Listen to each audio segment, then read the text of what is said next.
Bite inshuti zanjye, nizere ko mumeze neza nk'uko mpora mbibifuriza. Nitwa Christine Nyirahimana. So videwo y'uyu munsi tugiye kuganira ukuntu umuntu atagomba guhanga amaso ku myaka yataye, ahubwo akwiye guhanga amaso ku myaka isigaye. Kenshi na kenshi tujya twicara hasi tukabara imyaka twataye, ukavuga uti Yesu we, maze imyaka ingana gutya nta kintu ndageraho, ugasanga utangiye kwituka, utangiye kumva ko ibyo bakuvuze ko ari ukuri. Oya, ahubwo uvuga uti nataye imyaka iyi n'iyi, none imyaka isigaye iri imbere nayibyazamo uwuhe musaruro? Reka guhanga amaso imyaka ishize, hanga amaso imyaka igiye kuza. Uvuga uti ni iki nakora kugira ngo ndekipere ibyo nataye? Yenda umaze imyaka 10 uri mu rugo, icyo ukora ni ukubyara. Mumbabarira abadamu ntimunkubite. Utajya ku kazi, ukavuga uti Yesu we, nataye imyaka 10, nta kindi kintu nshobora kugeraho. Ushobora kukigeraho. Abana barakuze, barabasha kujyana ku ishuri. Ni umwanya wawe guhaguruka rero usaza, ukareba ikintu wakora cyaguteza imbere. Apana guhora wicaye utegereje ko umugabo akugurira Kotex, akugurira ndawe, akugurira isutiye. Come on guys. Kenshi na kenshi n'abajene bakavuga igihe nahereye nta kintu ndageraho. Ihangane inshuti yanjye, ibyo ushaka kugeraho uzabigeraho. Reka kureba kahise, ahubwo reba akazaza kawe. Reba fitire yawe. Mbega urashaka kuba nde? Urashaka kuba uwuhe muntu? Nureba ibintu byose wanyuzemo bibi, nta hantu uzagera. Reba ibyo bibi ariko bikwigisha, ubikuremo isomo. Uvuga uti aha hantu naraguye. Yenda ni inshuti mbi nagize zatumye nirirwa mbunga mu mujyi nta kintu nkora. Yenda nagize inshuti mbi twirirwa kuri telefone nta kintu kigaragara tuvuga. Yenda nagize inshuti mbi zimbwira ati igihe wahereye ni iki wagezeho. Ibyo byose uvuga uti oya, izi inshuti mfite ntago arizo. Ukande efase, uhindure imikorere, uhindure abo ugendana nabo. Mbega abo bantu ugendana nabo baguteza imbere cyangwa bagusubiza inyuma? Bagufasha kuva muri comfort cyangwa se ahantu wumva nyine utagomba kuzamuka, utagomba kumanuka, uraho gusa tu. Aho twita comfort zone mu Cyongereza. Ahantu wumva nyine naho nyine nta handi. Iwacu nta wigeze agira diplome, nanjye nta diplome nzabona. Iwacu nta wigeze afungura business, nanjye ntayo nzafungura.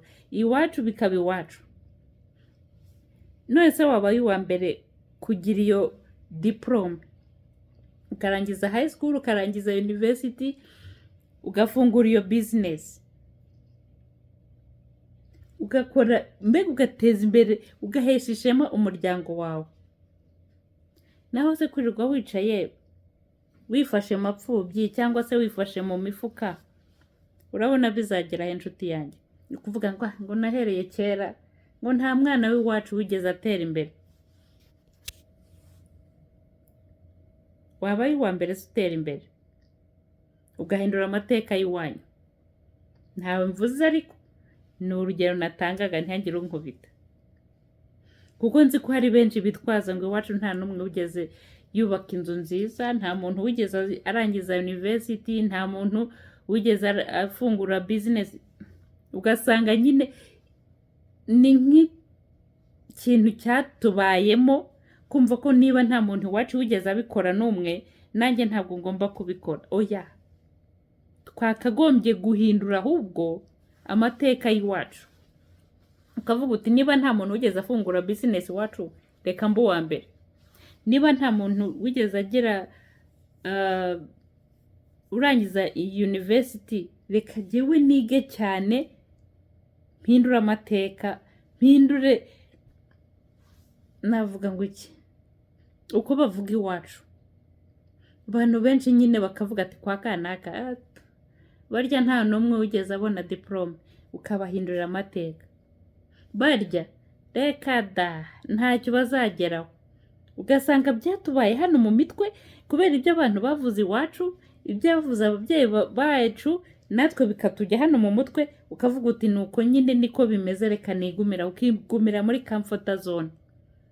Twagize se ahubwo tukabahesha ishema, tugapfuka iminwa abo birirwa bavuga ko kwa kanaka ntacyo bagezeho, bakabona ko kwa kanaka nyine nta zina nshatse kuvuga hatazagira unkubita, akavuga ngo kwa kanaka nta n'umwe ugeze atera imbere. Tera imbere uheshe ishema ababyeyi bawe, reka kwicara hasi wumva ngo nataye imyaka myinshi cyane nta kintu nshobora kugeraho. Iyo nataye niyo myinshi bana nta kintu nshobora kugera. Oya, ushobora kukigeraho bro, sister, ushobora kukigeraho. Byose biri hano. Uhinduye mentalite yawe, ukumva ko ushoboye icyambere na mbere, kumva ko ushoboye, icyo kintu nicyo cyonyine kizatuma ugira ahantu ugera, uvuga uti Yesu we nataye imyaka myinshi nirwa mu kigare cy'abakobwa, nirwa mu kigare cy'abahungu ntaho ngera, reka nkwereke rero ni umwanya wanjye wo gukora. Ni ugukora nkibagirwa inshuti zanjye ko zibaho.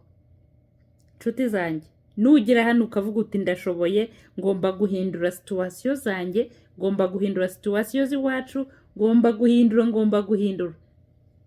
My friends,